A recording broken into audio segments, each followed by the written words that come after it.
Hello, I'm Emily Flowers, and I'm here in the Federal Courthouse in Montgomery, Alabama, with my dear friend David Brawley, who has contributed so much artwork to this beautiful building. And I want to welcome him. Hello, David. We're going to talk about your work today.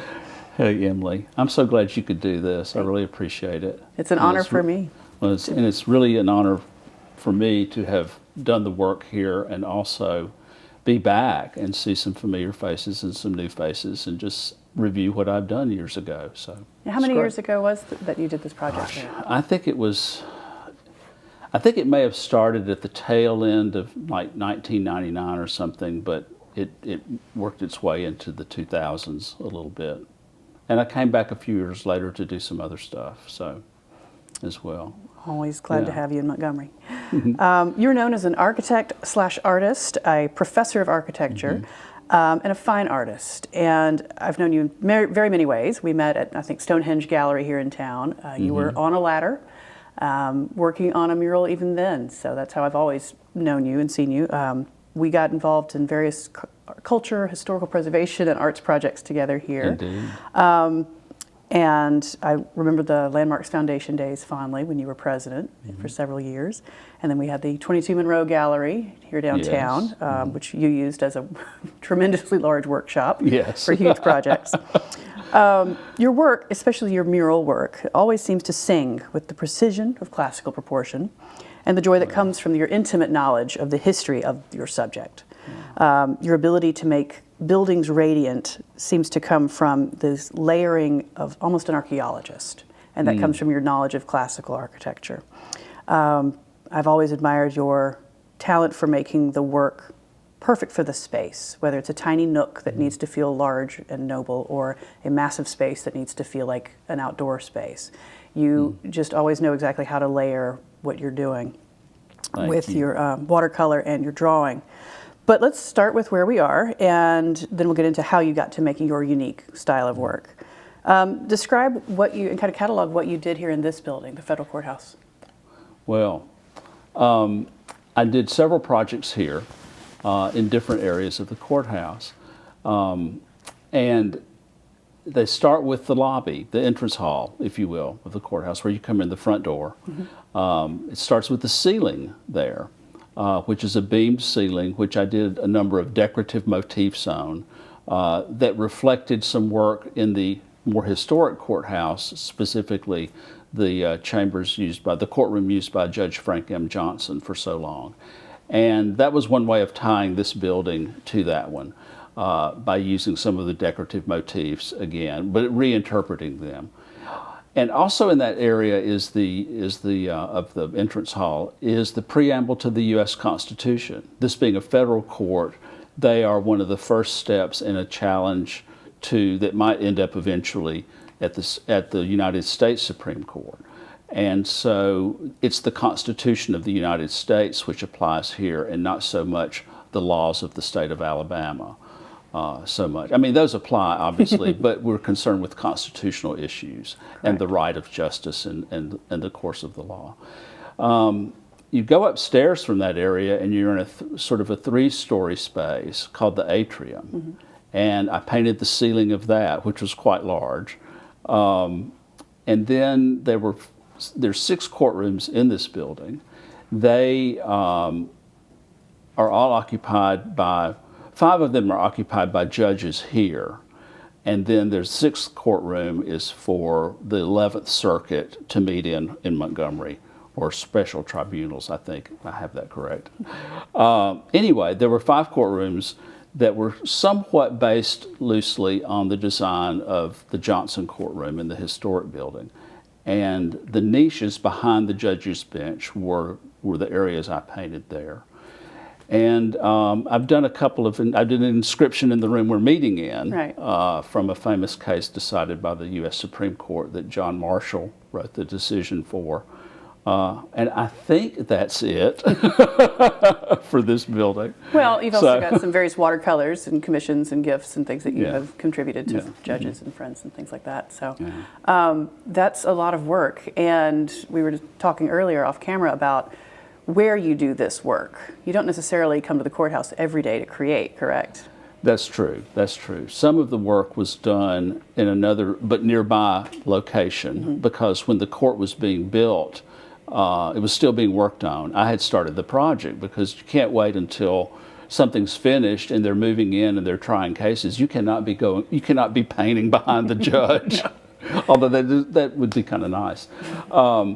And so I did some work nearby, in a building nearby, while this was being finished, but the work in the courtrooms themselves had to be done in situ. Right. Had to be done there. I couldn't move the wall, so that was done. And I think I had a fellow helping me, and we put up our own scaffolding. Oh well.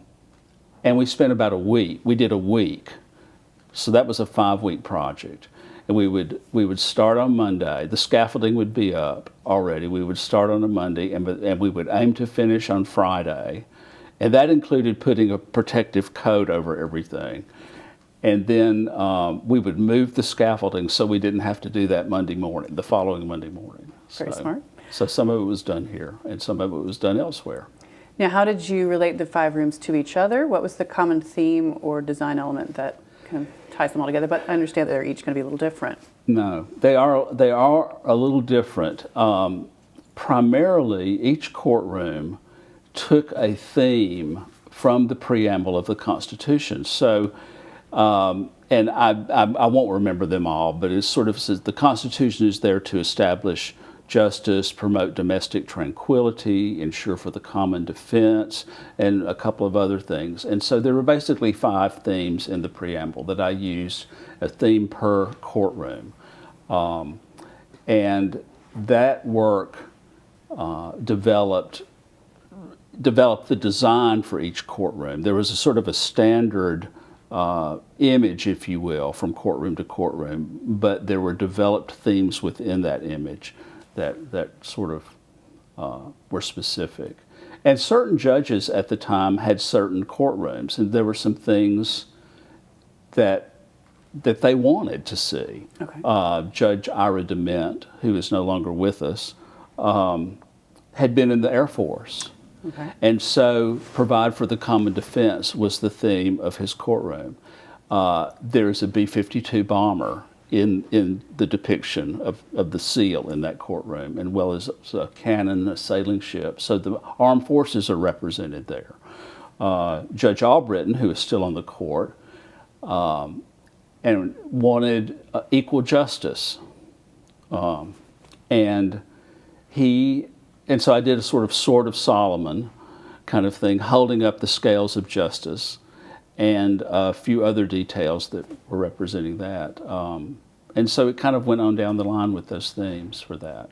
Well, when it comes to classical elements and having that kind of lore at your fingertips, that's because you are a student of history, correct? You didn't have to suddenly become an expert in the Constitution and classical elements. You know that work. Well, I had some very good teachers on the Constitution with my association with the judges here. So that I had primarily Judge Albritton and Judge Thompson, both of whom are still on the court, and we could toss some ideas around and stuff, and that worked out really well. But my own education is kind of twofold. First of all, it was and came into play on this. I have a degree in architecture design from Auburn, and I have a degree in architectural history from Cambridge University. And it was primarily through that work I did at Cambridge that I became enamored of classicism, and by reading ancient, old treatises, Renaissance treatises and stuff like that, and could start to see the relationship between design and sort of public buildings, and see how the refinements of that sort of spirited area of design we call classicism was used to reflect the ideals of a republic, of a democracy, and that sort of thing. I think that's exactly right. You are literally painting the backdrop for justice when you are painting what a judge sits in front of. And so you do have to go, it's terrific to have that vocabulary of the classical and the influences of the ideal. Yeah. Yeah, I felt it was real important, and this is a literal and figurative thing right here. I felt it was really important that whoever's sitting in that chair in a courtroom is backed up by the history of justice, by both its idealization in a document like the Constitution and its history of interpretation over time. You know, we actually have a written constitution in this country that sets forth what the law is. England does not. It's all based on precedent. You know, so they're two very different things, but they both really kind of come into play if you listen to a report on a Supreme Court decision or something. So yes, the history part really informed the design part on this. And the building here is based strongly on the existing federal courthouse that Frank Lockwood did in the 30s. And it's done in a kind of neoclassical style. That was carried through in a more contemporary, but not modern, so to speak, stylistically, not modern interpretation, just a more contemporary interpretation here. And likewise, the design elements that I worked on were interpreted from history as well. So, the first courtroom, and this is sort of if you're facing the building and going from left to right. You don't see the courtrooms on the outside, but it's in that general plan progression. The first courtroom was dedicated to promote the general welfare, that phrase from the preamble. And in that, well, maybe I should go back and say that all the niches, the design for all the niches was derived from the niche in Frank Johnson's courtroom. It is a tall arch. It has 50 gold stars on a blue background. And at the center, where the radius point for the arch is taken, is a clock. And don't ask me why the clock is there. Time is running out. But the clock is there. And so I used that as a kind of formal device. I didn't put a clock. There were not going to be clocks in these courtrooms. Right. So I developed a design where there would be a painted background for a color background. There would be subtle coloration used so that background actually was 13 stripes of an alternating light version of a color and a dark version of the color. Within those stripes are painted 50 stars. Okay. So that's the one constant. The other constant is the sort of medallion thing that I designed, which is, again, there's a center piece, and this sort of will look like a great seal, if you will. From that comes two leafy arms based on the classical motif of the acanthus leaves. Each of them is holding a symbol of the law or of society. One is an olive branch, the other is a fascis. The olive branch I wanted to represent peace, it usually does, but also mercy. And the fascis is taken from a Roman design, which was a bundle of reeds around an axe that represented the state's authority in ancient Rome to execute justice. And I had been very much into Shakespeare at the time, and particularly I had read Portia's speech in The Merchant of Venice. And the real powerful words in that speech that are still with me today is that mercy is to temper justice. And I wanted to have those two symbols there because that's probably what brings the law forward to everybody and what is looked at by a judge and a jury. For the most part. I also had been reading a book about manners in society, and part of that book was about the significance of table settings when you invite somebody to eat and all this. And I know that sounds kind of weird, but one of the reasons when we set a place, we turn the knife blade in toward the plate as because that's a non-threatening position. And this goes back in a lot of cultural stuff. And so in the mural, that fasces, that Roman device for the law, the blade is turned in and not out in action, but in. It's being withheld until it needs to be turned out. I love that. I thought that was pretty nice. Each of those medallions has something specific to the preamble of the Constitution. And each of the column capitals, though they are the same, they have a different phrase. There are 5 Latin phrases that are taken, that are in the old courthouse, over the entrances to the old courthouse. Okay. And I used one of those phrases for each of those courtrooms. And so the first courtroom in this building is the phrase, "promote the general welfare." And that medallion has a sheaf of wheat. I have to refer to my notes here. A sheaf of wheat and a cornucopia frame a rural farm and a cityscape.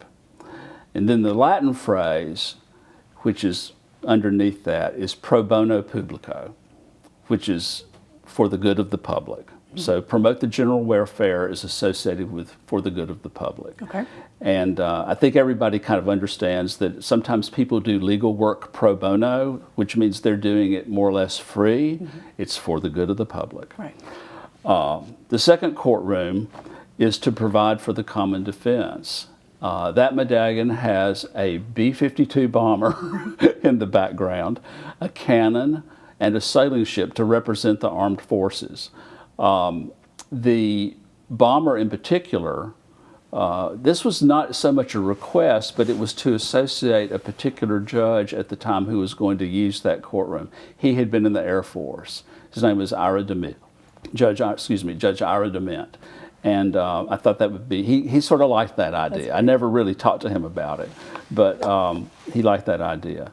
And as of course Montgomery is the home of Maxwell Air Force Base, that had a further meaning on that. And the Latin phrase for that is "regnant populi," which means "the people shall rule." Okay. So that with the common defense as well.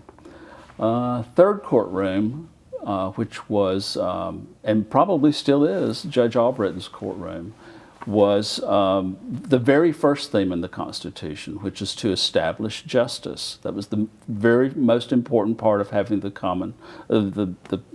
Constitution in the first place. Right.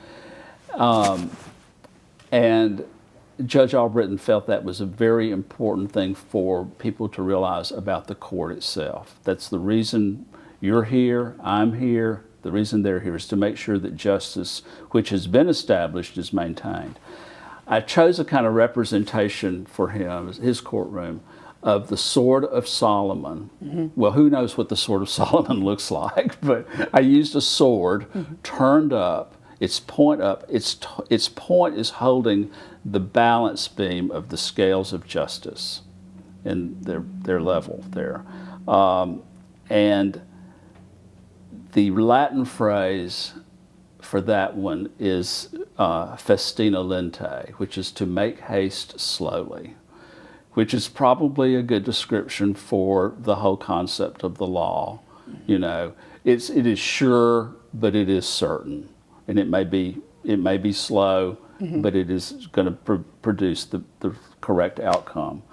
I also remember at the time Judge Albritton's wife saying, "Well, that perfectly describes Harold. Make haste slowly." Anyway, but that worked out really well for that one. Fourth courtroom, let's see, domestic tranquility. That's the courtroom that Judge Thompson used at the time. And that has a handshake in it. And I'm trying to think what else. Oh yes, we've got the Montgomery skyline in the background, you know, with the State Capitol building, the RSA Tower building, and some other things. So that is in there. And favete linguis was the Latin phrase used for that. And that means hold your tongue, which is always good if you want to.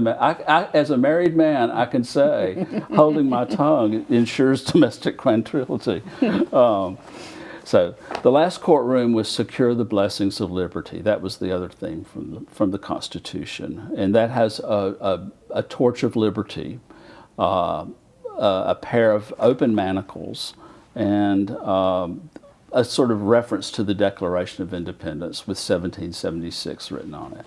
And that Latin phrase is "Macte virtute," which means well done.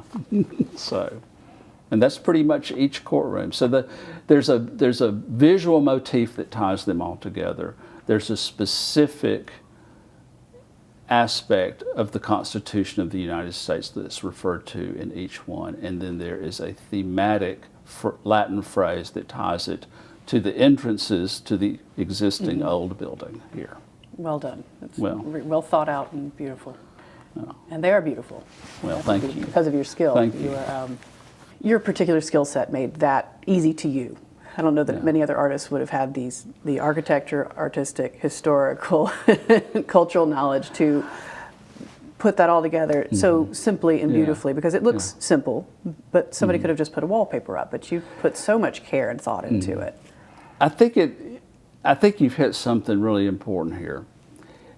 It is simple, it looks simple, it's a repetitive thing, and you need to look close for the differences. There are a lot of metaphors there that apply both to the dignity and seriousness of a courtroom, and also to certain aspects of society that has a rule of law over it. Nothing fussy needed to be going on those walls. There needed to be something reflective of the room, of the court. There needed to be something to look at, not a clock necessarily, but there needed to be something to look at, but it needed to be a backdrop of something dignified, of something important. And I referred to earlier about these two arms that were balanced. You know, these are symmetrical courtrooms. Right. There are some courtrooms for the county courthouse here, which are asymmetrical. You've got the judge's bench in one corner and the jury in another, and I'm not sure what's straight ahead. It may be the witness stand. But that's not really the appropriate thing for the law, at least not in this case. Right. You know, we want a balance of judgment, a sense of fairness. You know, things are equal, they're not unbalanced. And so that's why the classical language became really important for symmetry's sake, so that sort of underlying issue of equality, of things held in balance, is sort of maintained and sort of on display, but in a very subtle way. So. And it goes back to the very oldest writings about architecture that we have. Some of, I think it was Vitruvius, where the idea of virtue and law can be represented physically, that physical balance is a sign of divine virtue. Yeah. I think it's so interesting that it carries through even today into our law systems, that a courtroom will feel more solid if it draws on what we know to be very old knowledge. Yeah. Nothing's changed. The laws of nature haven't changed. What looks good to the eye has always looked good, and we understand these principles to be legal or visual. I think it's so interesting, and you were the right person to manifest that into these spaces. When I was studying in graduate school, I really saw the connection between architectural treatises from the Roman times, the Renaissance times, and how much emphasis they put on not just the good design of architecture and the practical aspects of it, but on its sort of use to society. In fact, a Renaissance theoretician, Leon Battista Alberti, Italian, wrote, good architecture is the tribute Fortuna requires of those she has blessed. And obviously that's a leg up for the architects. Right. Spend your money on good architecture if you're so blessed with money to have. But I think that is really true in the case of public architecture.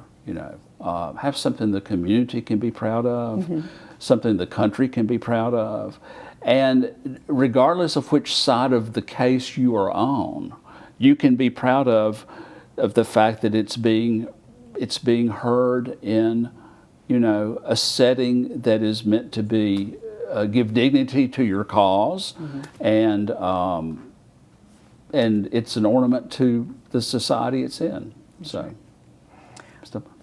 further into the building, we have some beams in the security area, but it's a beautiful entranceway with, I don't know what material that stairwell is made of. It's beautiful pink stone. Yeah, it's like a rosy sandstone. Yeah. And I'm not quite sure. I think that material is also in the historic courthouse. So many of the same materials, same quarry for the exterior limestone. Really? Yes. So I'm sure there's a connection. I think there is some sandstone like that in the old building, but I'm not sure exactly where. Well, once your eye leaves the beautiful rosy surrounding stairwell, it's drawn up to the beams that you decorated. Please tell us about those. Oh boy. You had asked me earlier what was something I really liked about that I had done, and I was thinking like, well, I can tell you the most tedious part of the project was that ceiling. The beams are very decoratively painted, very ornamented with a kind of motifs from ancient Greece, ancient Rome, and also Islam with geometric patterns and stuff. In some parts of the world, representation of anything living is not considered good. Right. And so geometry becomes a very important tool for creating design motifs. And so I wanted to employ some of that. And the reason I wanted to use that is because in the old courthouse, in the historic courtroom, which it's referred to sometimes, or the Frank Johnson courtroom, which is still used today, there are these very ornate beams that were done in the 30s. They're concrete beams, but they were painted over and they were given a kind of wood grain look, and then stencils were used to do all these curly cues and strong leaf designs and things like that, Greco-Roman stuff. So that was another way to pull the design of the old courtroom into the new one, was to use something like that. I developed the design, and then I had to figure out how is it going to be applied. Right. There's like the courtrooms, there's a consistency to it, but there's also some variations going on. And so I developed a kind of pattern of lines for each beam, and I had each beam has a representation of the United States flag and the state flag of Alabama. Right. And the 4 beams that are in the center from front to back, at Judge Thompson's request, I put in the phrase that's over the Supreme Court in Washington: equal justice under law. And I put it on 4 beams rather than 1, because when you're coming in the front doors, you will see equal justice under law. And that leads your eye into the building itself as you read that, towards the stairs which take you up to the courtrooms. In doing the beams, so I had this idea about design, but then how do I execute it? And so I made a decision that all the beams, the ceiling space between them, were going to be painted gold, because gold was the color I wanted to come through in the design work. So rather than painting a complex design on each beam in gold, I had gold as the background, and I decided to apply the background paint on top so that it would pop out the gold design. This I did in a very arts and crafts way because I'm a pencil drawer. Right. And that's another very different thing about architectural practice today, but I'm still a pencil drawer. And I drew the designs out on each beam in pencil. I think I may have even had a template that helped me. I may have made some cutout cardboard templates a little bit. But I didn't use them for painting. I used them for doing line work. And then I took masking tape of different widths and put the masking tape between the lines, you know, let's say an inch here, 3/4 of an inch here, half inch here, you know, and I would get to an intersection and I would take a tiny little X-Acto and cut off the overlap, and all that's there. Then I would apply the blues and the greens and the browns and the reds to all of that, and then I would pull the tape off. Oh, I forgot I used the little drafting dots too for little circles. So I'd pull all that stuff off, and it worked. There was this beautiful, colorful beam of all those base colors I mentioned, with this gold design running across it, like Christmas ribbon or something. And it really looked great with equal justice under law. And a few years later, as I would come in for one thing or another, not a criminal case or anything. Just to visit. Just to visit. I would look up at that ceiling and I would go, oh, there's some tape I forgot to remove. No. And I'd try to figure out a way, how can I get okay, court's going on. This is a secure area. How am I going to take care of this? That's funny. But I think it's all gone now. So you mentioned your love of drawing with a pencil, and I'm going to quote you from an interview in CanvasRebel.com from May of this year. Oh boy. Yep. Yeah. Drawing is a tool of exploration and decision making, of refinement and guidance, and it has been the gateway craft that has led me to a life of architectural and painterly practice and teaching. Would you care to pick up on any of those points and expand? Man, that's a good question. What a challenge. Drawing is like an escape for me. And it's also like a balance. It's something I can do and it can give me great comfort if I've got a lot of stress going on with other stuff, if I can just, people doodle. Yeah. They get something, they're getting something out. I don't know if they're trying to create something, but they may just be working something through when they doodle. So it's a human thing. It's a human thing to make a mark, like that, and to see what you can do with it. And for me, it became a kind of little fantasy device. I love to draw. I've always loved to draw. I don't remember much about sermons in church growing up, but I do remember certain things I drew and would work on. And it is a way to explore and to refine, because you can kind of block out something and try to give it shape and all that, and then you finally see where you were headed, and then you can start to give substance to those tentative lines and make them strong and really see a picture. And it was a way to work out something. I might just be on this project for the court, I might have just started my hand in motion on some stuff, trying to figure out a little detail or something for one of the murals or for the ceiling pattern and stuff, and it would finally evolve into something strong. I would go, oh, that's it. I would find my pencils leading me on some little path, and then all of a sudden I see the path and I see the way to it. So that is a great way to design. And I use it in my practice with the McAlpin architecture firm all the time, I'm sure. I remember you had some students from Auburn in town, and I think we're going to Italy with them. They were learning not just CAD and not just, modern architectural stuff, but you were teaching them how to draw, and by that you meant how to see. Yes.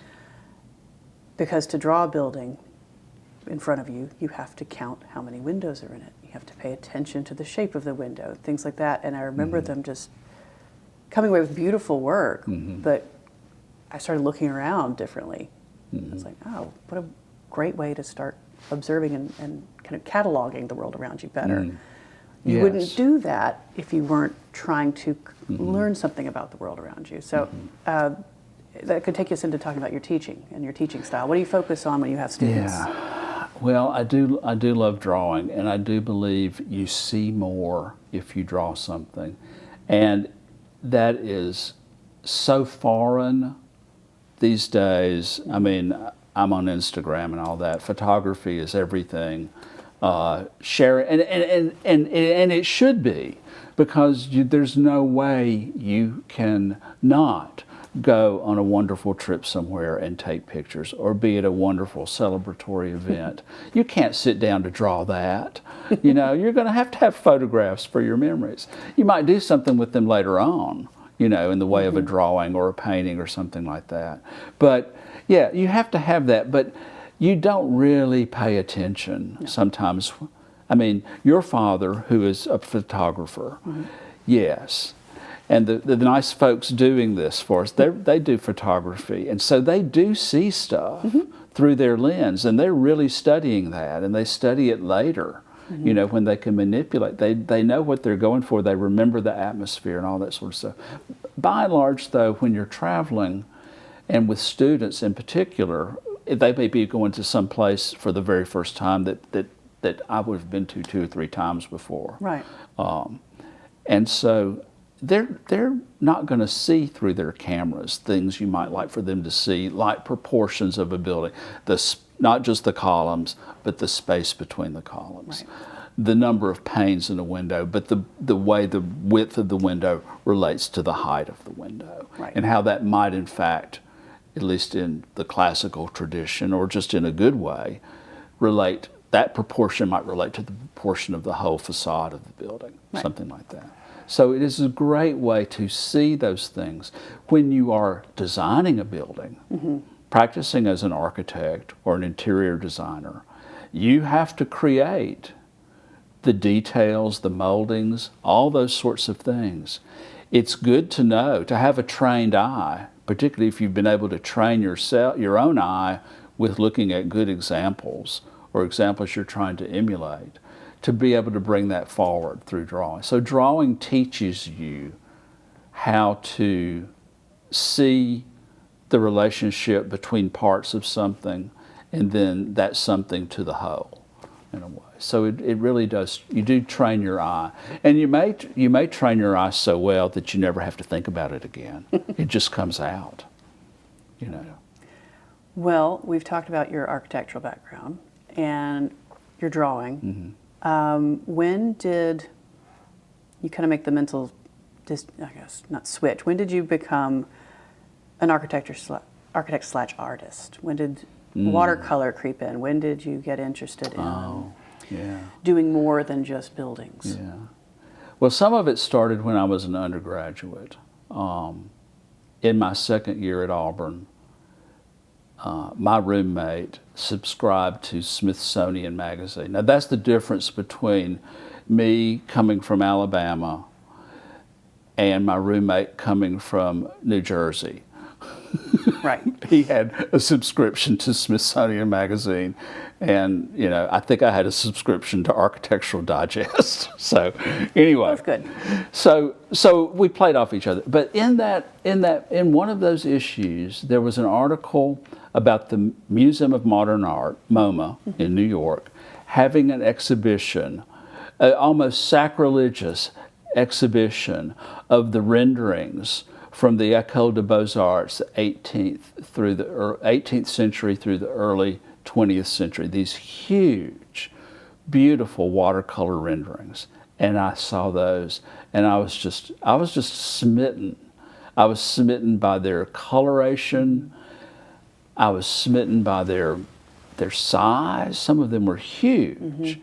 I didn't go to the exhibit at all, but I looked at what was in the magazine. Anyway, so that stuck with me. I'm not sure when I think it was probably later on. I had been teaching in London, and I started to do some watercoloring for the first time. And I came back from that teaching job to start teaching at Auburn. And after my first year of teaching, I had a whole summer to do nothing. And I was in an air-conditioned apartment in Auburn, Alabama. And I set up my drawing board on the kitchen table, and every night and during the day, I just started painting watercolors, made up buildings, you know, and explored what I could do. And my friend Bobby McAlpin came by one day to see me, because he had started his practice in Montgomery by then. And he said, "Well, look at you." And he said, "You know, if you'll do 15 or 20 of these, we'll give you a show in the office in the fall." And so that kind of motivated me. And we did have the show, and I sold some things, and that kind of got me started. And I think but I didn't really, I kept teaching. Right. And then I think another influence happened when I was with a colleague and a group of students going to see various architectural places in Europe, cities and gardens and things like that. And I noticed about halfway through that trip in my sketchbook, because my colleague and I knew how important it was to draw. And students, even when I was a student, I didn't like being made to draw, you know. But we realized that we would have great success if we did 2 sketches a day and asked them to do 2 sketches a day. So we were drawing. Anyway, about halfway through that trip, I realized most of my drawings were drawings of paintings and sculpture. And some of them had architectural settings, you know, but I was getting really, really interested in painting and the light, not just drawing line work and a little bit of shading or something, but I was really getting interested in the light, you know. And so that was another thing that started me later on to want to paint full time and to do landscapes, you know, that might have been inspired by some of the gardens I had seen, imaginary buildings that might have been inspired by a whole street of buildings in the city I had visited, and stuff like that. So that's kind of how that got started, and that was the inspiration. But it was a long time coming. It was a long time coming. All right. Then it just spilled out. Well, that makes me want to go in 2 directions. I want to go back to when did you become interested in architecture, and I also want to go to your unique ability to layer buildings, like in the commission for Judge Thompson that's in this room. You took 3 buildings that I would never have thought would have fit on the same page, on the same canvas, and you did it, and they balance, and they work, and you've layered them. But let's go back to, was it childhood, college? Childhood. When did you... Sitting in a pew. Yeah, drawing squares and see if you could make them 3D. Yeah, how did you... How did I start that? Understanding, like, drawing is a childhood interest, but also, were you aware that architecture was a career? Interesting. Well, you know, I sort of made a funny little joke about drawing during church. Yeah. But when I was probably 6 or 7 years old, my parents' church built a new sanctuary. So I was enthralled with watching that thing being built. And I don't know why. I mean, my parents were school teachers. My grandparents were farmers and carpenters. It may be the carpenter thing. But I just love to see how things are put together. And so I really paid attention. I must have paid much more attention than I thought when I was seeing that building go up. And even later when it was being finished out on the inside. And somebody had, instead of that old boxy pulpit furniture, somebody had donated like period Queen Anne chairs. Oh, wow. That had beautiful carvings on the legs and stuff. And I was just like, look at that. It's all this leafy stuff.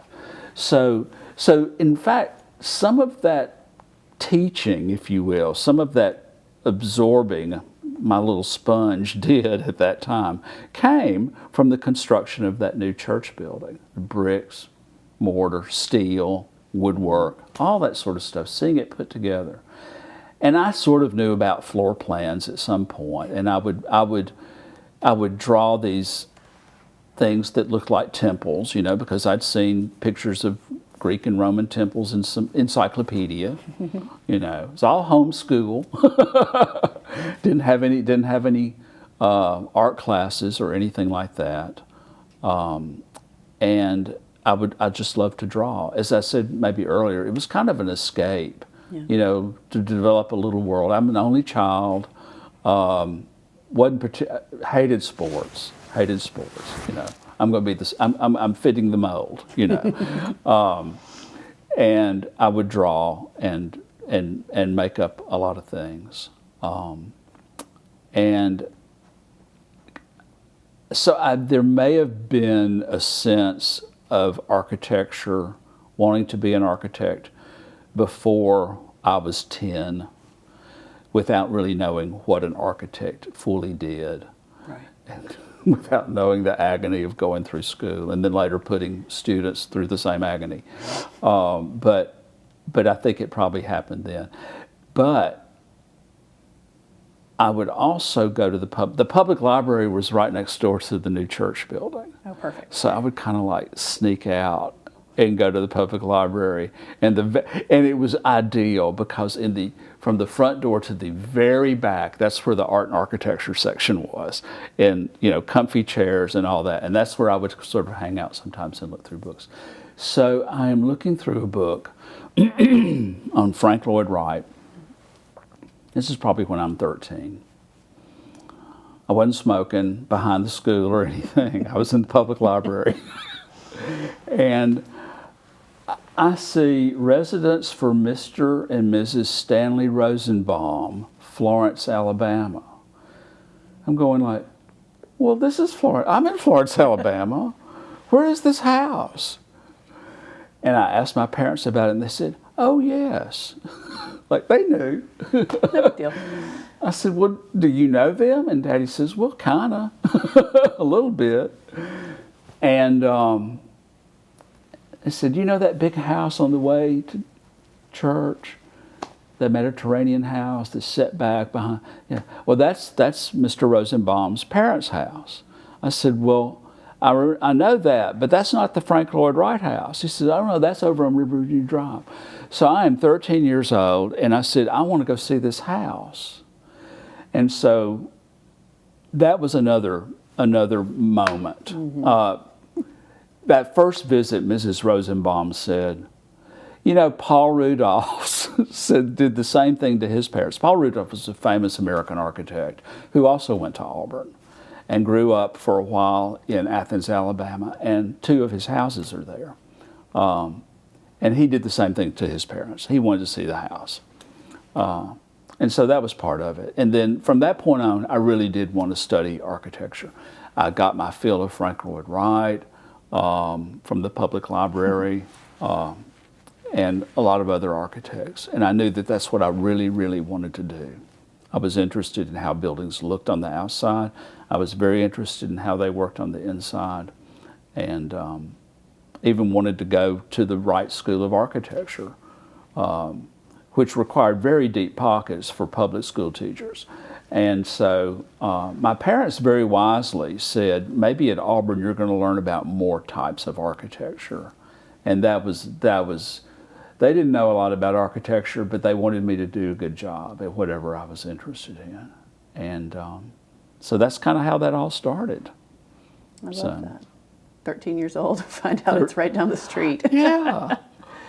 And even after I started teaching, I mean, I would bring my college friends home on the weekend, and we would go to visit the house. I mean, at one point, Mrs. Rosenbaum said, David, would you mind showing the house to your friends on your own? You know it as well as I do. Well, and it's taken so much out of me over the years. Oh, that's wonderful. So, how is that house now? That house is immaculate, Really? and it was not immaculate. Was it? I have a memory of, maybe it was you telling me that you went through and it was in bad shape, and you opened a book, and individual ink letters fell out. That is not my personal story. That is, I think her name's Barbara Kimbrough.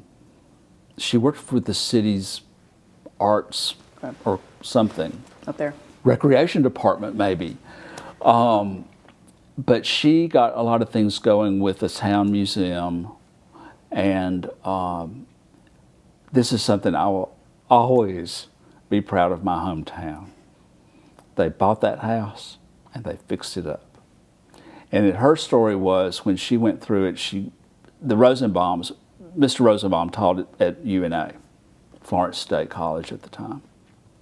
And so he was very bookish, had lots of books. Frank Lloyd Wright did not provide enough bookcases for them, so they added some more. But she would always, Mr. and Ms. Rosenbaum would always ask the right people if this was going to go with the house before they did anything. So anyway, Barbara said she picked up a book, and all these little bitty flakes of black paper fell out. And termites don't eat ink. That's what was left of the book, was the ink. So the house was in really bad shape. I think the city bought it for $75,000, which was probably a lot, and spent $750 getting it fixed up. But it is immaculate, and it is a jewel in the crown of Florence, Alabama. Your hometown. Along with the W.C. Handy house where he was born, and some other things. All right, because we got to kind of your interest in architecture, and then it was time to pick college, select a college, and go off from Florence to the wide world. And you went to Auburn. Yes. And immediately entered architecture program as an undergrad? Immediately entered architecture program as an undergraduate. It's not always the case now, but I was ready. And this was the mid '70s. So and you made some interesting friends and lifelong friends with some interesting classmates. I did. I think at some points in my 5 years, because it's a 5-year program, I probably would not have made it through without the support of some friends and classmates. It was a very difficult program. And as I've sort of had to explain later to students when I was teaching, I know you were probably an A+ student in high school, but now you're with all the other A+ students, and the bar is a lot higher. And that was a bit of an eye-opener. But excuse me, going off to college without a car was very interesting in the mid '70s to Auburn. But it was in a general sense, it was the first time I could form friendships based on common interests versus the accident of geography. Right. Where you kind of, people have lifelong friends from childhood. I don't, but I have lifelong friends from college, and that has really been a wonderful, wonderful thing. One of the first friends I made, I'm still friends with today, is an architect here in Montgomery named Joel Peak, and another is Bobby McAlpin, and there was another person, a woman named Leah Knight, and the four of us somehow formed a little band and stuck to a little clique, and we were just as wonderful and just as horrible as any clique is. We were very self-supporting. We encouraged each other. We would have our own little critiques of each other's projects, and we were very much a team to help each other get through college, through design studios and such. And of course, to the exclusion of everybody else, but that's the way you are then, sometimes. But that was great. And Leah has unfortunately died a couple of years ago, but still good friends with Bobby and Joel. And in fact, I work for Bobby. He formed a little group, didn't he? He formed a little group. Yeah, he started a firm 40 years ago here in Montgomery. It now has, still has an office in Montgomery, offices in Nashville, Atlanta, and New York. And I'm working with the New York office now. But 40 years is a long time, and I feel really old when I think about that, because I was around at the beginning of that. So had another good kind of, we're not really close, but we stay in touch. And he was a year older. His name was Kelly Wilson, and he was smart as a whip. He was a Yankee. Actually, I think Kelly was from Maryland, which is where I now live. But I think he had also family in New England.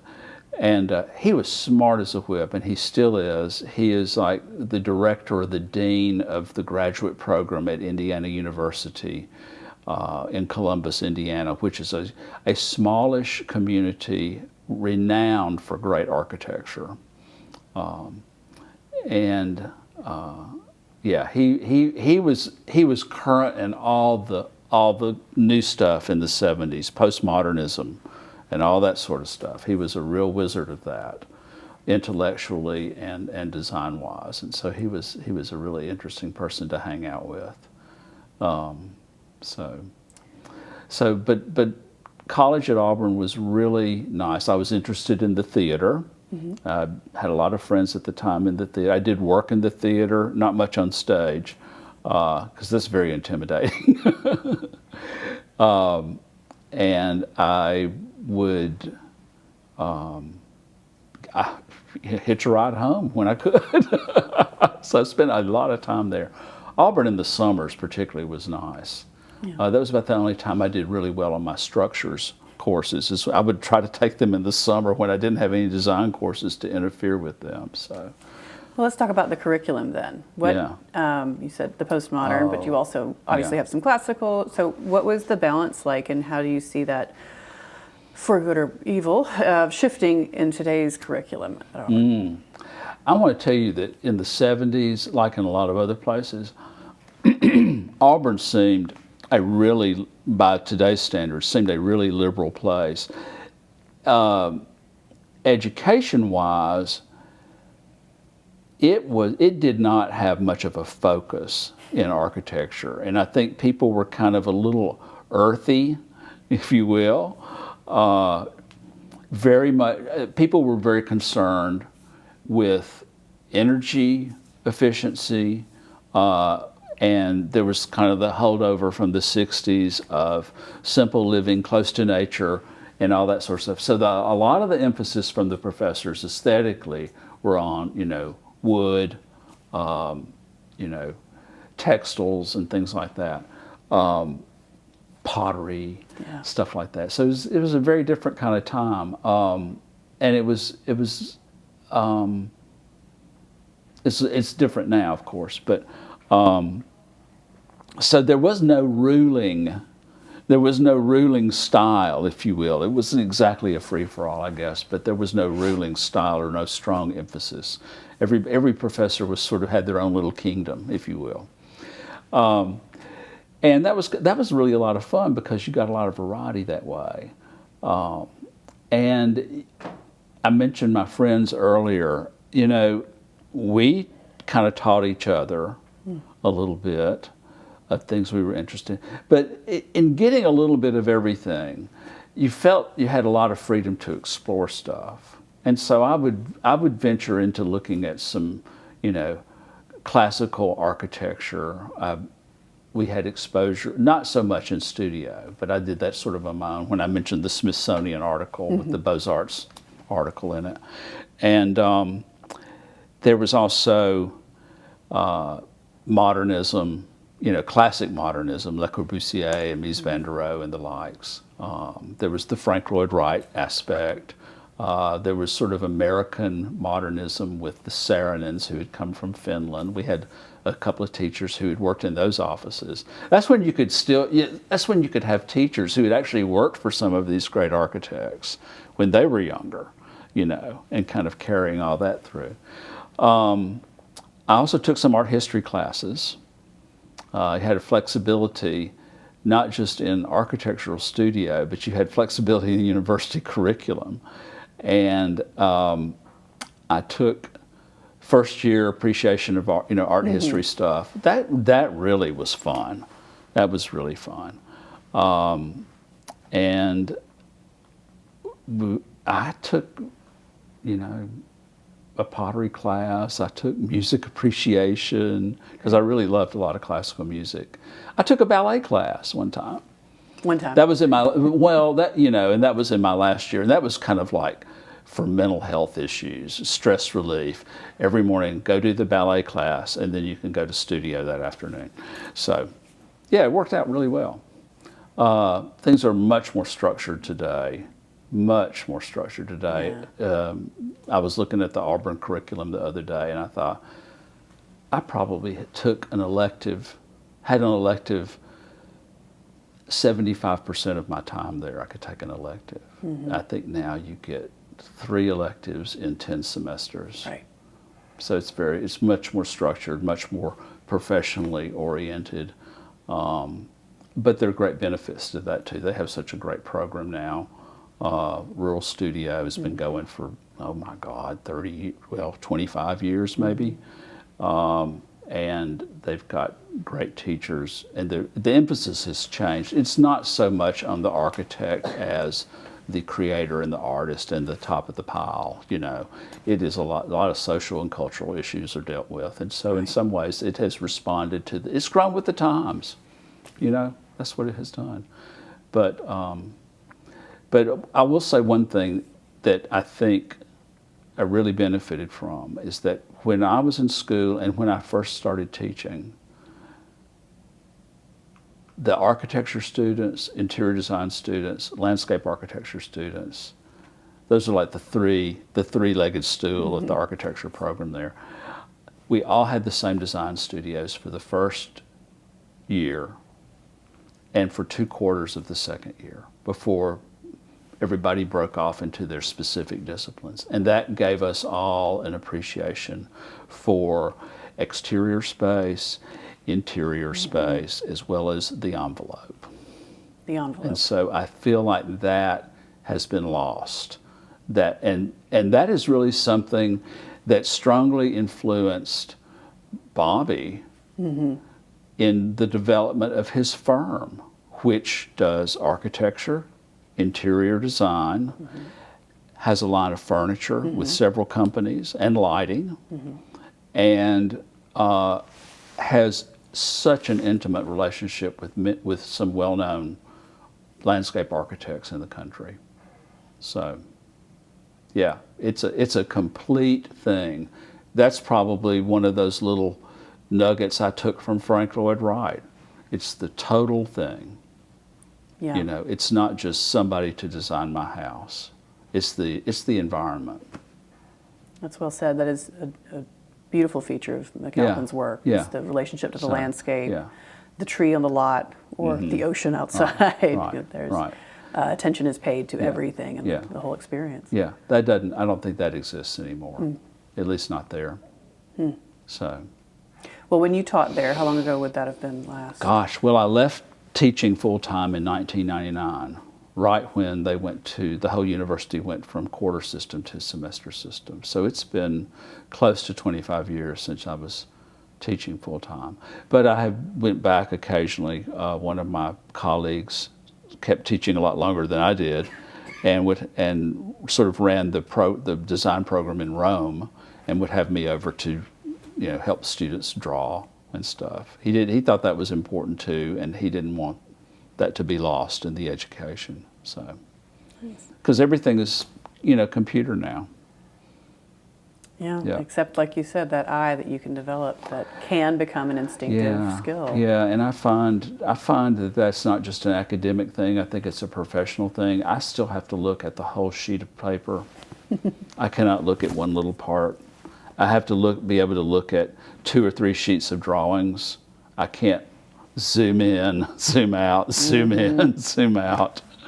So that's an interesting segue. So when you're working at McAlpin now, what kind of work are you doing? Describe what your role is there. The firm does residential work primarily, and which is to say it's very client service oriented. I am not, because production now is totally AutoCAD. I'm always working at the front end of the project, which is where you meet with clients. I don't necessarily meet with clients, but it's where clients are met with. A design program is developed based on what they would like to have as functional needs, but also their emotional needs. That sounds a little clingy, but I think you know what I'm trying to say. They're things people want in their houses, or how they sort of see, or things that they love that they've visited, and that sort of thing.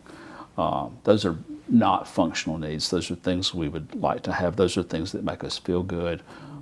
This is a place I see as a sanctuary, or it's a place I want to show off, and they're just different things. So I'm at the front end of that process, and I will do rendered elevations of the house for them to look at. Later on, I will do exterior perspectives and then interior perspectives with furnishings, because we do, just like our school days, we show the whole picture. And when you're working with someone who is trusting you, you do want to show them the whole picture. Now we have funky computer stuff too. We can make what's called a model, which is taking the old physical chipboard model and turning it into a 2-dimensional thing on a screen that shows you 3D progress through spaces and stuff like that. But clients like ours seem to really appreciate the hand drawing as something that's unique. It may not be the future of the profession, but it's unique, and they see it almost as a piece of art. It is. Yeah. So. We talked about Frank Lloyd Wright being one of your first architectural influences, and you mentioned Charles McIntosh. And yes, I wouldn't exactly call him the Scottish Frank Lloyd Wright, but he was contemporary, and that's in the bigger picture of arts and crafts. Historically, a kind of movement that was English or UK. And a movement much inspired by the writings of John Ruskin, who was an art critic in the 18th century. Very much focused on the handmade, the dignity of being a craftsman, and the importance of people, working with their hands versus as sort of the alternative to the industrial age. And so that was, McIntosh was a brilliant kind of Scots architect who had his own particular design. Although I will say right now that a lot of recent study has suggested that his wife had an equal hand in this, but he may have taken the credit. But his work is not as well known as Wright's, but it was very much all of a piece. He would design furniture. He would design fabrics. He was also, more so than Wright, he painted. And we are kind of trying to look at, I think we are kind of talking about a time when an architect was more of the Vitruvian model of the ancient Roman writer Vitruvius, who thought an architect should be maybe a jack of all trades and a master of some, and have experience in a lot of different things. So, well, yeah, and I think I was just flipping through it recently the 10 Books of Architecture. It was how to do the acoustics in a theater space with bowls of copper full of water and things like that. Like an architect needed to know. You know, yeah. And I don't think that's come up in the modern curriculum very. I don't think it would. But it would be And I don't- equivalent to installing sound systems or lighting, and it was like, wow, you're right. Like it required so much knowledge. Yeah, but I can't even tell you what that does for acoustics. And we were It's the sound studying waves, this in graduate school, and my teacher says, "I have no idea what this means." You know, acoustics is its own field. You have a specialist consultant for that, and yet I'm told that the Boston Symphony Hall, which is like a shoebox, is better than some of the things that have been designed by acoustic scientists. So, Oh gosh, yeah, that's a whole nother Yeah, it's a tangent whole for other- architecture. that's a whole Let's other- stick with the visual. that's a whole other thing, yeah. But yeah, I mean, an architect needed to have an awareness of science, not just for structures, but also for sound. Well, and the natural elements.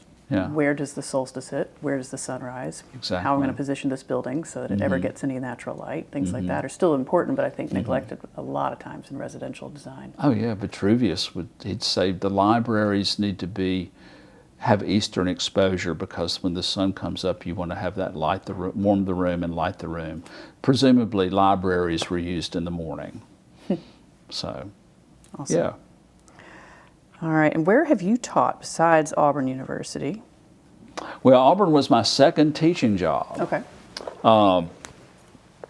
Auburn, I started teaching at Auburn in 1984, taught for 2 years, then went to graduate school and came back and taught from fall of 87, I guess, to spring of 99,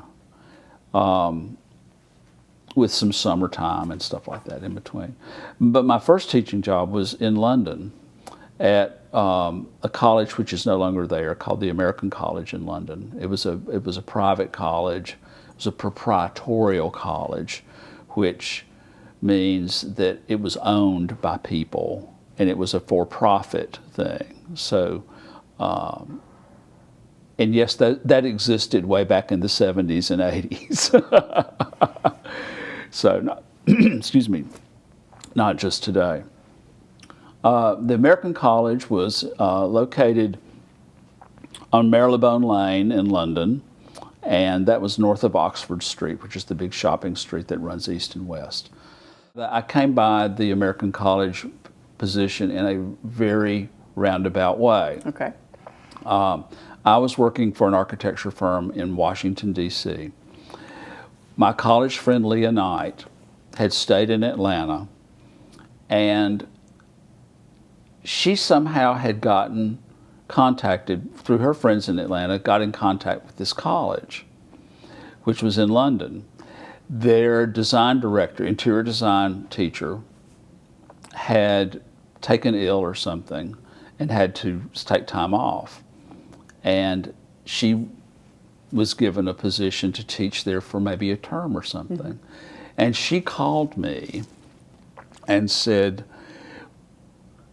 do you think you might be interested in doing this for a while? They're looking for somebody more permanent. I was just filling in for a term. And I said, well, I'm thinking to myself, I've got a nice job here. It's expensive to live here. It's going to be more expensive to live in London. I've passed my architectural registration. So that's like, passing the bar exam, right, or something. It's like, got that out of the way. It's time for a new chapter. So without really thinking about it, and certainly without asking my parents, I said, yes, I would do it. So that was my first teaching job, to work for this small college that had programs in interior design, fashion merchandising, and business administration, and there may have been one other thing, like maybe commercial art. Mm-hmm. I'm not sure, but it was very small. And I think one of the bottom lines for this experience was, it was great fun. It was great fun. It was also a hardship. It was a little frustrating. The college had a tendency to accept students without any kind of admissions exams. I think they looked at their bank account. Mm-hmm. So it had all those problems that come with that.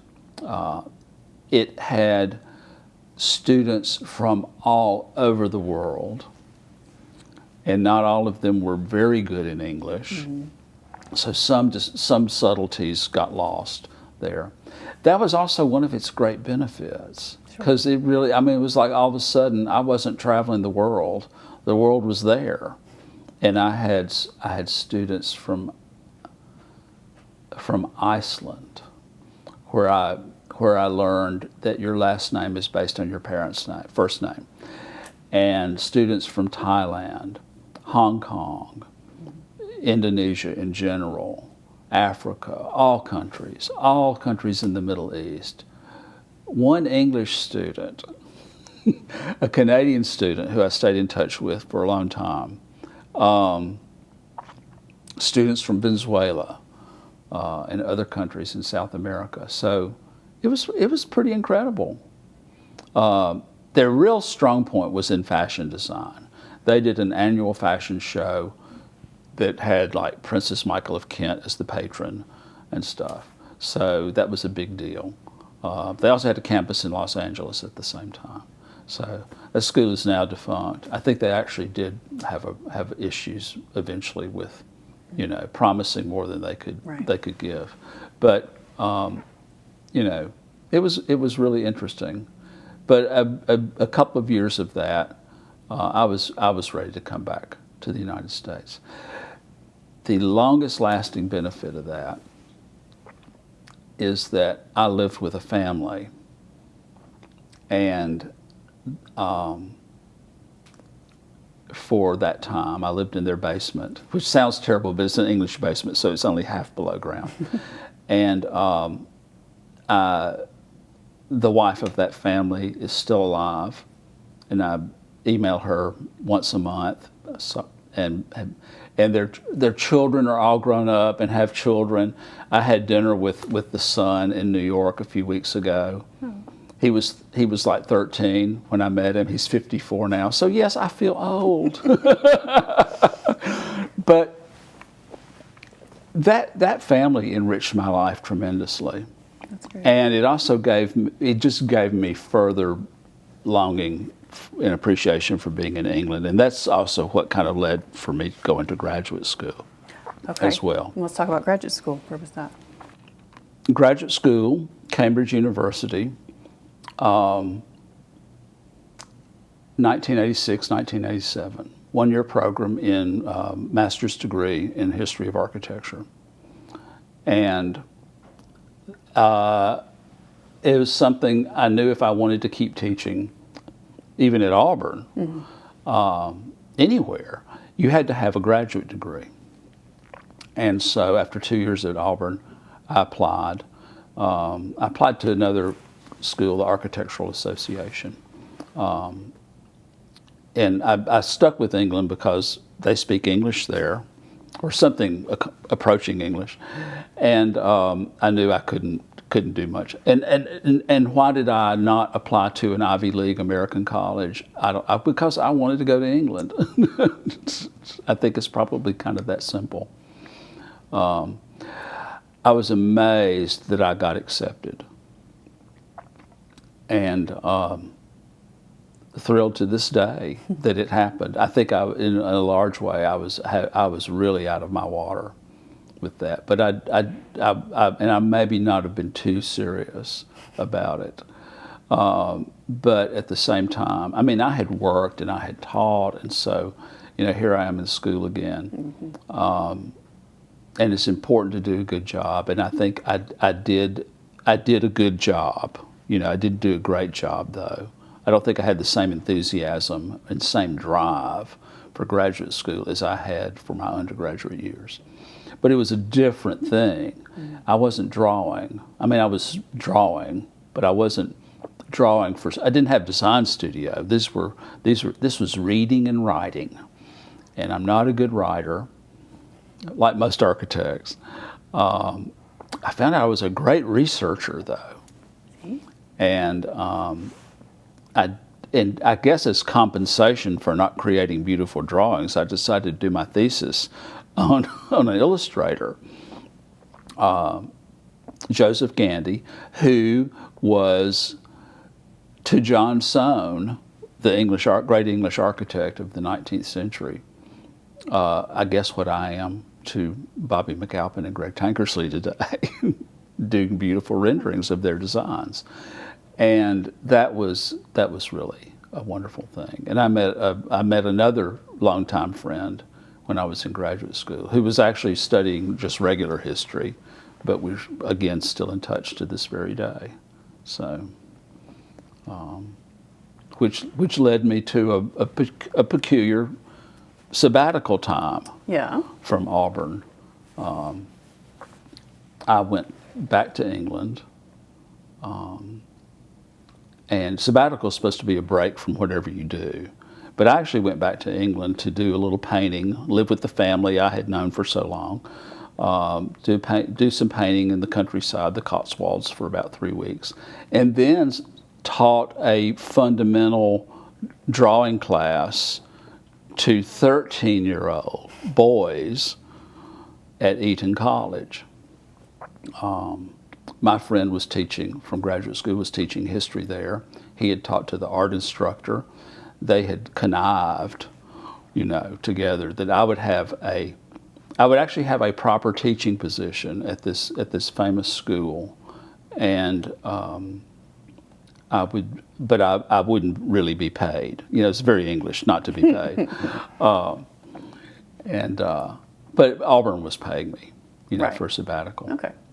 And so that worked out fine. So, but I was teaching 13-year-old boys, who I'd gone from teaching students their most important subject to teaching students their least important subject. But I'm convinced to this day I probably could teach anybody to draw something. Well, I think I've heard tell of this particular group of children. There was a standout in that group, wasn't there? There was a standout in that group. There is a standout in that group.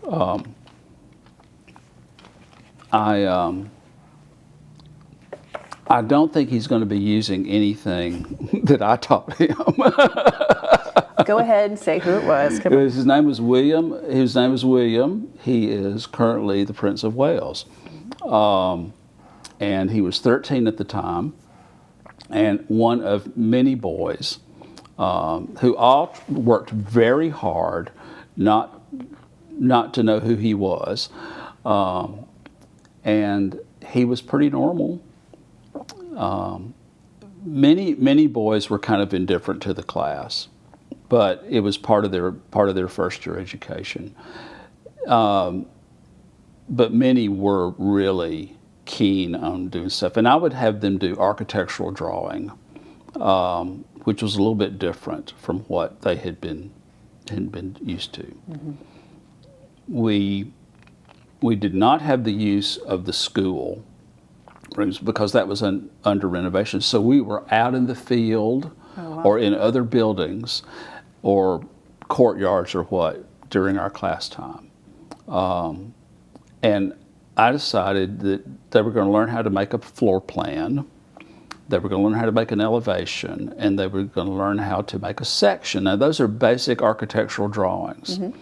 My thinking was, some of these students are from families that have important properties. Mm-hmm. They need to know a little bit about the architecture of where they're from. And so we didn't have any tape measures or anything, and I would teach them about proportioning, mm-hmm. so that they could see something. I would teach them how to measure a building by paces, yeah. and developing a scale and all that sort of raw stuff you need to kind of get your design right. So they would make floor plans of one lesson, elevations of one of the walls of either a courtyard or a building, and then do a section through stuff like the college chapel. And I remember one boy, that was going to, the sections were hard, so that was going to be 2 lessons. I remember one boy came in one day for the second lesson, and he had forgotten to bring his work from the first section lesson to add to. And he started completely from scratch and did the whole thing.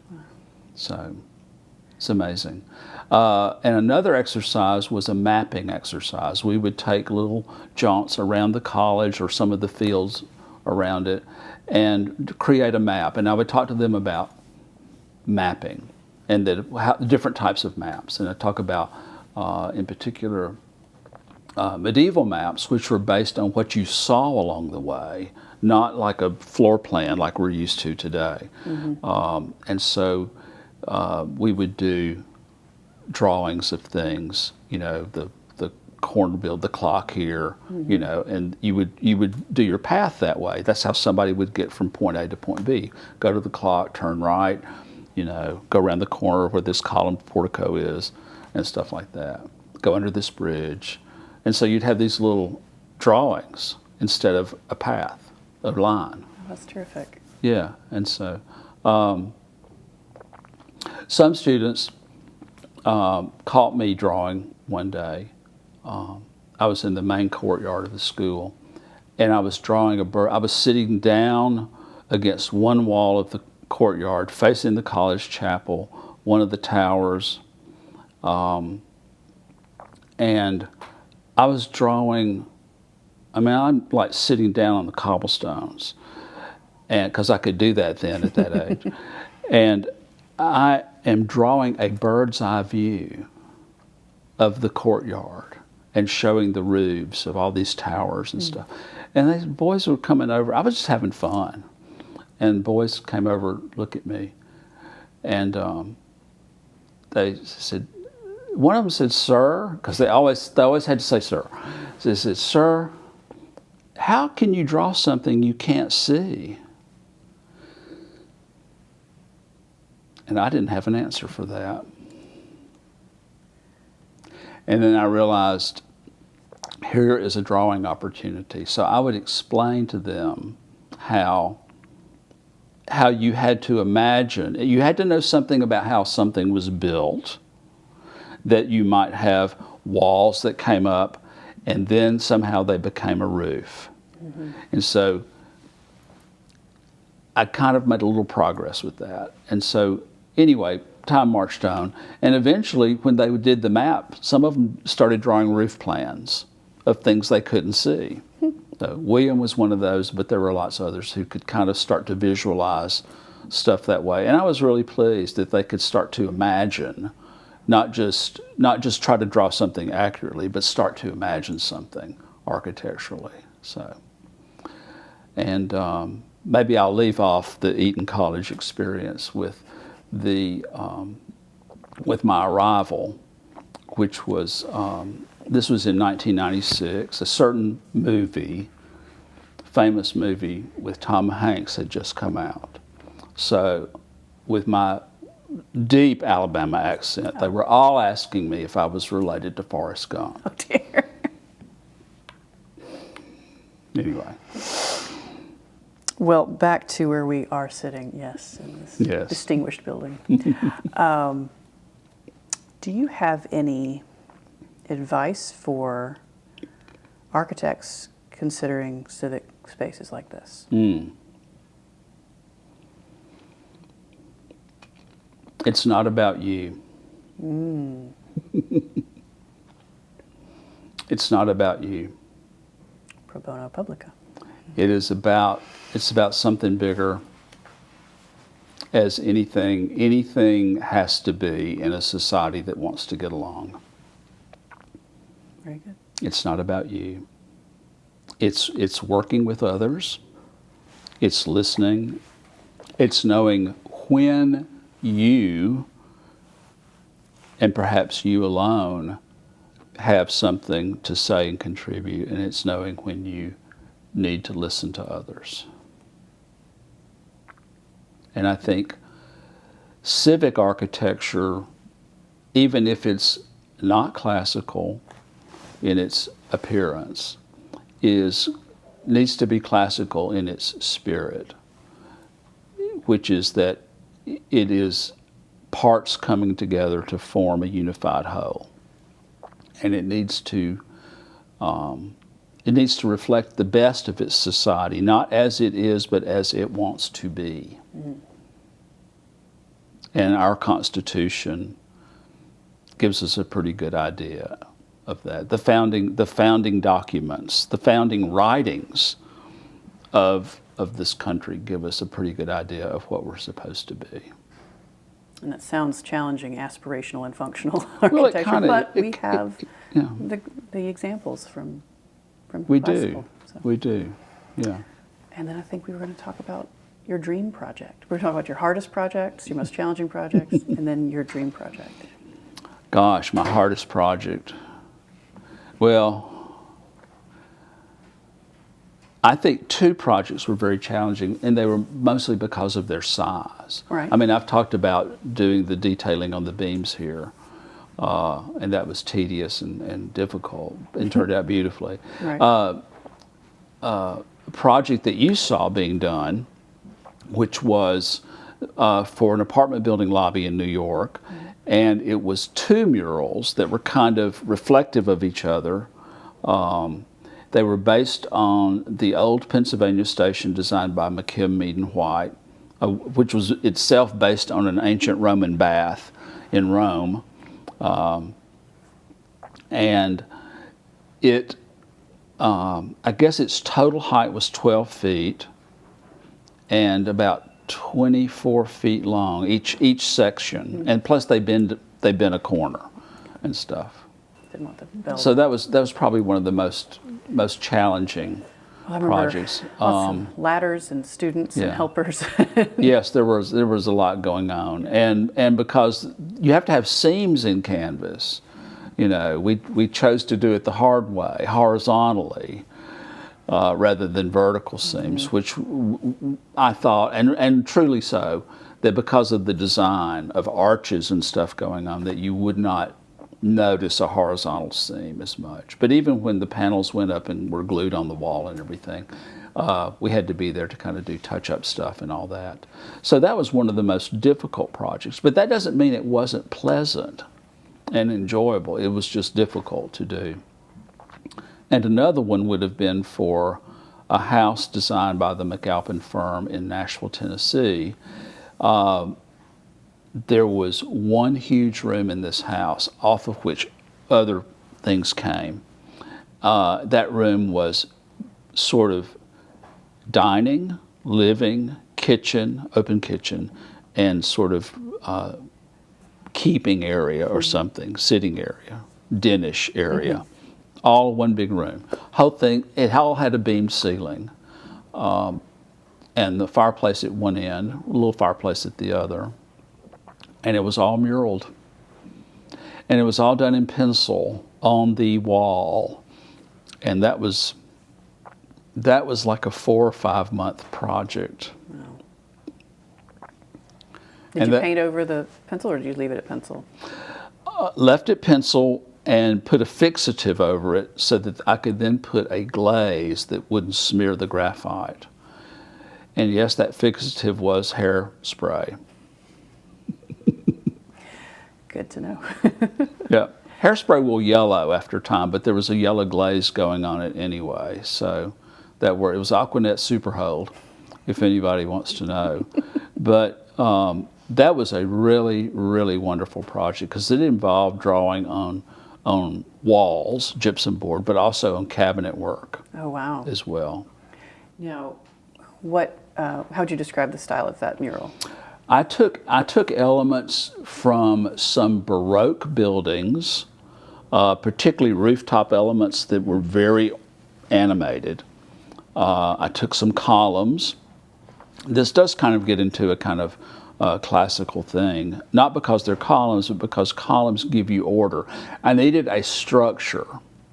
The room had structure, but I wanted an architectural structure for my work. So I put that, and then I layered on top of that huge scaled acanthus leaves, vines that would sort of terminate into things in the kitchen that would like hold vegetables and other things associated with cooking.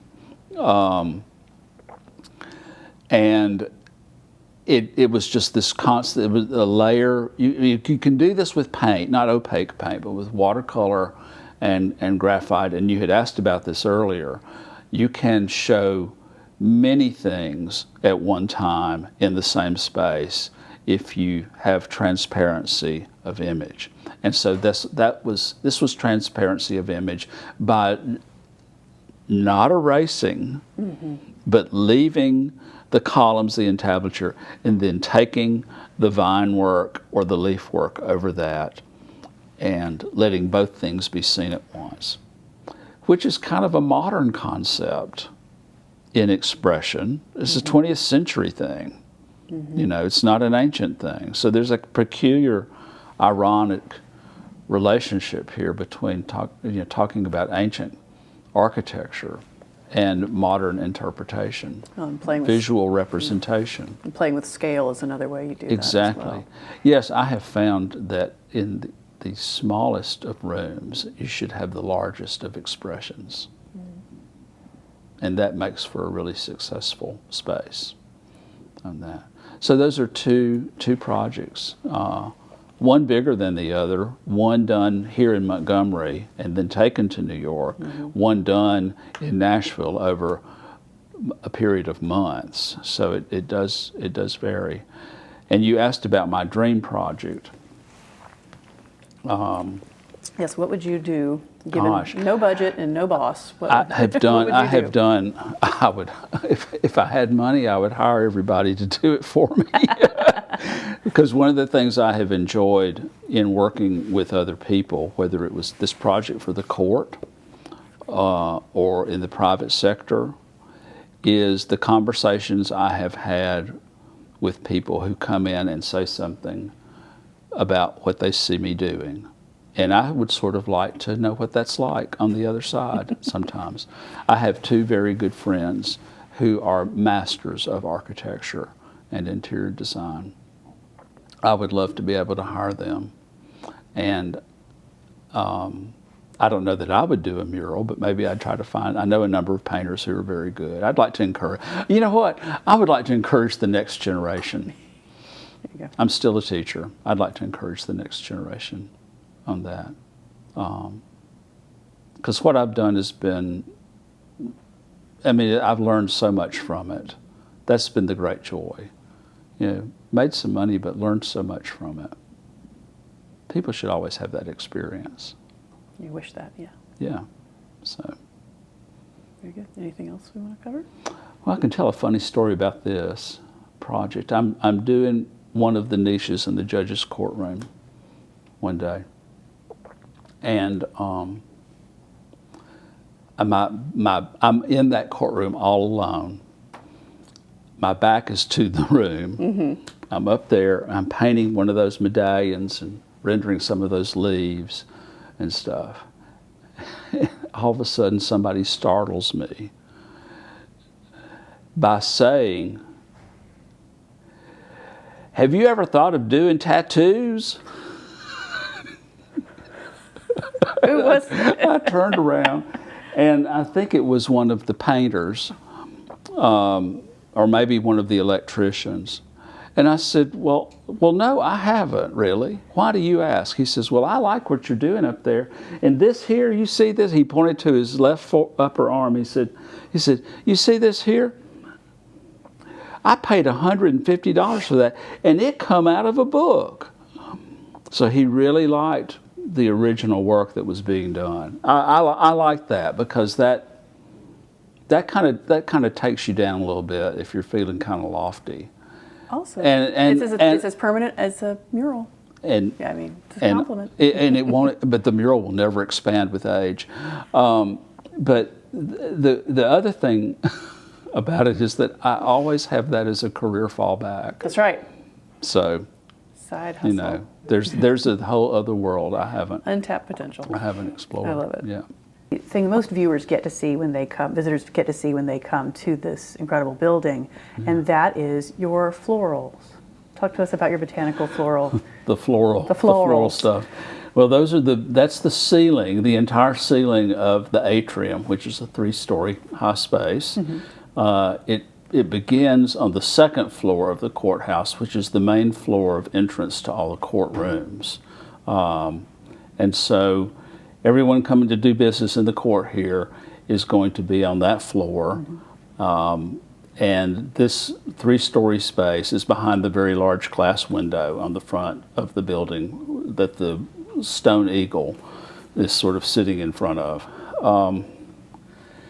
The space was designed as a series of large, sort of beamed ceiling. The ceiling was divided into 9 sections, more or less square. Right.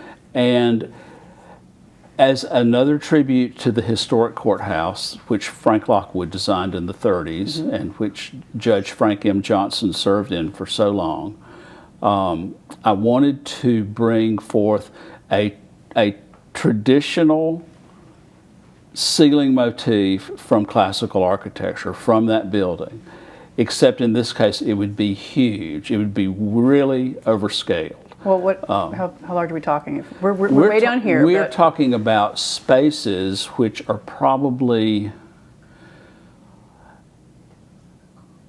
sort of over 8, sort of somewhere between 8 and 9 feet in one direction and 9 and 10 feet in the other direction. Wow.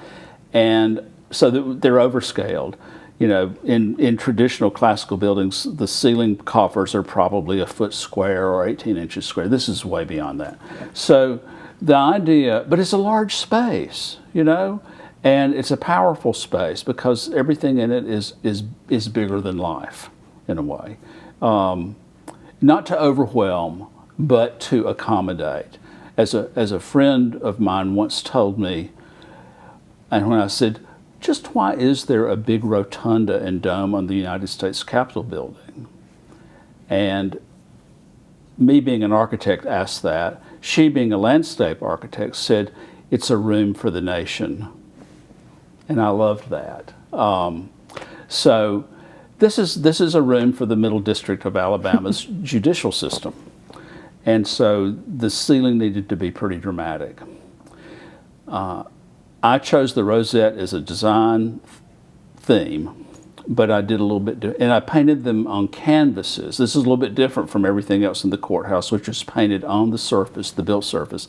These were painted on canvases in a building nearby, and then they were glued to the ceiling. So the canvases are a little bit smaller than those huge dimensions, but not by much. There's like a foot perimeter all the way around. And they are designed to have what looks like a molding, architectural molding around them. And then the rosette area, the centerpiece, the floral piece, varies. The centerpiece of the 9 is the state flower, the Camellia japonica. I thought that was very appropriate. Of course. The corner spaces of the square, the outside corners, are the traditional, the traditional rosette that comes from classical architecture, which is just like a big flower blossom, maybe like a zinnia or a daisy or something like that. And then the in-between squares are another Southern reference, not so much just to Alabama, but another great Southern botanical is the Magnolia grandiflora. So those are the botanicals in the ceiling, and they're about place, and they have another reason for being there. As botanicals, they represent the nature. They're not about human law and relationships. They are the natural surroundings in which we are. So now, you said they're on canvas. Are Yes. they pencil drawn first and then painted, or what is the complete medium used? I did, like the courtrooms, I did a cartoon where I did a design traced out on paper, and then I transferred that design to the canvas. In this case, because flowers have a kind of axial symmetry, biaxial, sometimes it's a hexagonal thing, I kind of did one section and then rotated it around the canvas to complete the entire flower. And then I hand sort of modified each one. If I wanted the pedals to lean to one direction, I would kind of, I did that by hand. Wow. You know, I kind of laid out the general structure and then finished it by hand. And then those are all painted. Okay, beautiful. Yeah. Beautiful work. And you're right, it is welcoming and inviting and takes a little of the intimidation factor of this. It's a big scale. The architect for this building, Lee Sims, and his assistant, Jeffrey Owens, pointed out to me that this ceiling was also an exterior experience because of the large glass wall, the front window. And that was another reason for doing something large scale and for changing my original color scheme, which was neutrals, to something a little more vibrant and colorful, so that that would also be clearly seen from the outside. These buildings that the federal government provides for our communities and states come with an art program. And so, as part of the budget. So it's important that citizens be able to see as much as they can, even if they're just walking by the building. Right. So. Well, we introduced you as an architect/artist, and if you think about it, there aren't that many architects working who also have an artistic component to their work beyond the functional of their profession. Explain that hybrid title and how you think it actually fits with your architectural work to be an artist as well. Well, this is such an age of specialization, and there are specialists within specialists. I think it's often hard to see, and it may be in the arts and maybe both performing and visual, that's one area where you still see a lot of crossbreeding, a lot of transfer of information and such, styles, visual imagery, things like that, shared between a number of people. And people come from many, many different types of backgrounds, educated or not, various times of education, and they bring all that into play. So I think one thing is that you see the synthesis of architect and artist coming about because of simply the nature of the occupation in a way. The other thing is that we talked earlier about classical architecture, its influences, its components. The Roman writer, the Vitruvius, which is the oldest surviving ancient document we have on architecture, wrote that architecture was pretty much the mother art. It gave rise to all the other arts. Some architects have liked to claim that means architecture is the superior art, when I'm afraid that I see it as it's a little more literal. It gave rise to the other. It allowed them to exist and flourish. And so architecture protects the other arts. It protected a space. It created a wall surface, for murals. It created ceiling surfaces for murals, for ornamentation, for painting studios, for dance studios.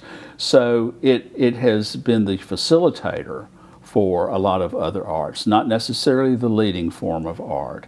And so I kind of see that as part of the background too, is that my architecture, my studies in architecture made me aware of those paintings that were done by 19th century French architecture students. I mean, they're renderings, but they really are paintings.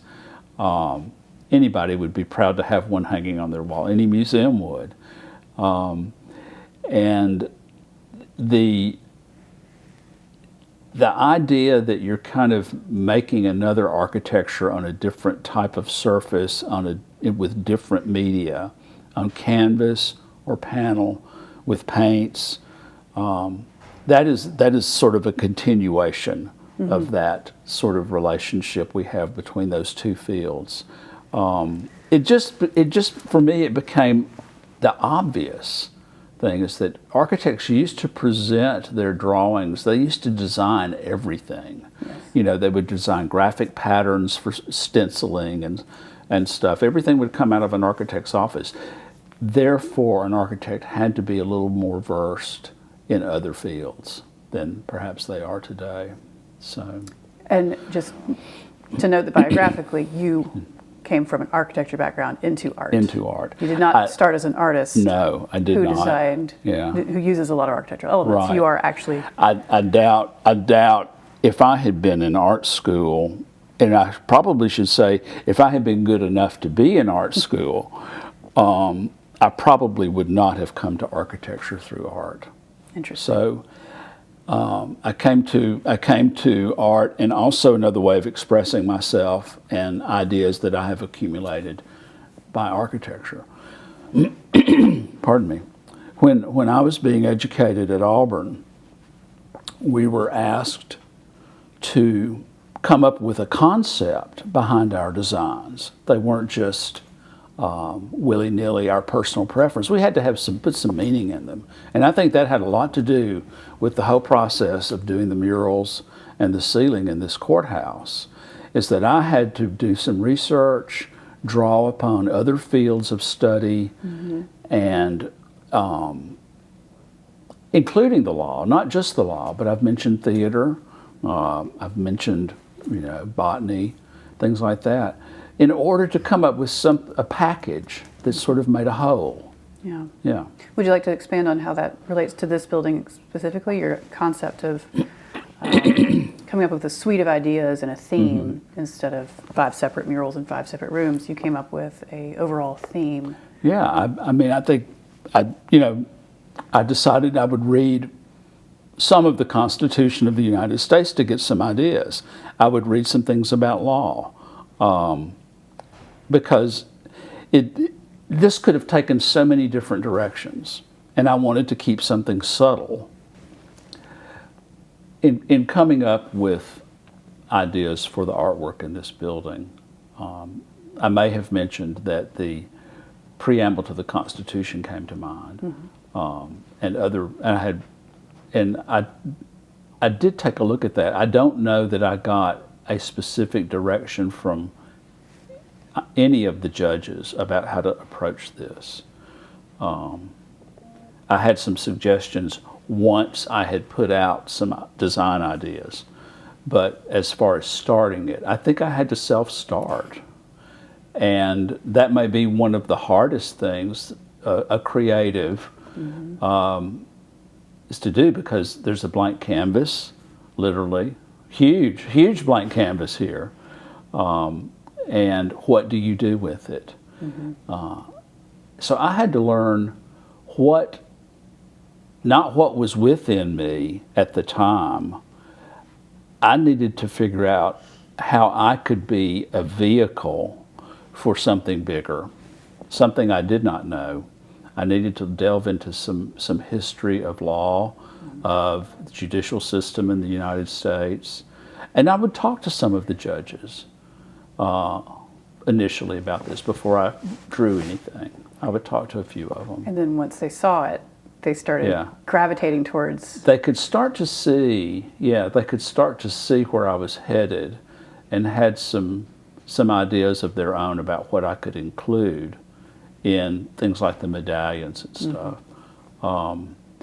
Whereas the architecture of the historic courthouse provided a lot of ideas, general concepts, formal ideas, if you will, shapes and things, elements to deal with. My readings, my study, and the comments from the judges provided how to detail those, how to flesh those out into something really meaningful for the court. So tell me more about the painting that the clerks commissioned for their judge, Judge Myron Thompson. Major anniversary of his time here. Tell us about this piece. Well, this was sometime after I had done the work in the courthouse, and one of his clerks got in touch with me. Judges have, I've got to back up a little bit, judges have clerks that help them. They are law students, usually really good law students from really good law schools, who they interview and select to work with them for a year. And one of his current clerks got in touch with me and told me that 25 years of his clerks had gotten together and wanted to give him a present for his 25th year on the bench here in the Middle District of Alabama. And they wanted to commission me to do a painting. And I don't know that it was a complete surprise, but Myron knew something about it. I wanted to talk to him about some things that he thought about Montgomery and the law and the state of Alabama and the South and the country and all this sort of thing, and what he thought about certain buildings in Montgomery, because as an architect I like to paint buildings. And Myron came up with this concept of the three capitals of Montgomery. And I said, well, tell me a little bit about that. So I'm going to give him full credit here for this painting. He said, we have the state capitol, and that is, that is legislative, executive, and judicial originally, because the Supreme Court also met in the state capitol originally. And that represents, the people of Alabama, and that's the capital for the state and all that represents. We have also a federal courthouse here, which is is sort of a United States representation of a capital. It's a representation of the nation's capital, in particular the nation's judicial system here in Montgomery. And he says, I believe we have a third capital, and it is a moral capital. And for me, that is the Dexter Avenue Baptist Church. And so it became it was kind of Myron Thompson's concept, but it became my task about how do you deal with these images. And in a way that respects each, gives each equal weight. But in some ways I had to feel like, the law is really about what's right. And so really the moral capital has to be above the others. But they also are the foundation as well. And so in this painting, I did all three buildings. I did them in watercolor, which is transparent, so that you can see through one building. And so they evolve. I used the center section of the state capitol building, its columned portico and its dome, because that's a lovely shape, and worked with other elements. Since the federal courthouse here, the old building, does not really have a center. It has two side entrances on its long elevation. It has columned porticos above those entrances. And so I could fit the state capitol emblem in with the middle of that, so that you see all those two buildings at once in their sort of at different scales. And then the church continues the emergence of the state capitol dome in its roof and in its tower. That became the main composition, and I sort of filled out the upper corners with some architectural ornaments that come from the bracketing around the church roof and stuff. Practical question. Yeah. You have buildings like that. They're three very different sizes. Yes. How do you find the common denominator, and do you really go measure each building and see how they fit? I worked from some sketches I had made in the preparation of some other projects. Well, one would be this project, and I had making some measurements on the old federal courthouse for my own purposes. I looked at some photographs, and remember that development of the eye I talked about. Yes. That becomes important when you look at something. And if you know something about classical architecture, that is another tool that can be used, because you realize, okay, we know what the proportions of this columnar order usually are, the space between the columns, so forth and so on. That's a module. and so forth and so on. So a lot of that comes into play when you're trying to represent a building on paper. So, and that even works for buildings that aren't classical, because you can find a structure. If you might be able to look at something, well, that's almost square, but it's a little bit taller, or it's a little bit wider, or that's two squares side by side. So, kind of works like that. Impressive. Very impressive. So, excellent. I think doing this interview has been a very interesting process for me, going down and thinking about all the work that went into this project. It has caused me to think about all the preparation that had to be done in advance of drawing that first line, if you will. Mm-hmm. It's made me think about the relationships I established with people here. It's also made me realize that there's a body of work here which not many people get to see. There's other work I've done in Montgomery that's more publicly accessible. I mean, in public buildings, it's more accessible than here. But there's a richness, there's a cohesiveness to the work here. And it's throughout the building, which is interesting. Mm-hmm. And it's a variety. It's ranged from, artistic depictions of things to simply putting, profound quotations on the wall. So it's been a rich variety. I've never done anything quite like what I've done here. Probably won't again, but it's certainly something. So, yeah, it's great. I'm really lucky. This building's lucky to have had your work. They could have hired any number of painters, but they would not have gotten the thoughtful, artistic, architectural, classical, and well-informed historical perspective that you bring. Well, thanks. Bravo. It did. I will say this. It wasn't one or the other. It took a way to figure out how to stitch some things together that needed to be together. We're at the Frank M. Johnson Federal Building in Montgomery, Alabama. I've been talking with David Brawley, the artist and architect who made these incredible murals and artistic pieces and touches in this building happen. Thank you, David. Thanks, Emily.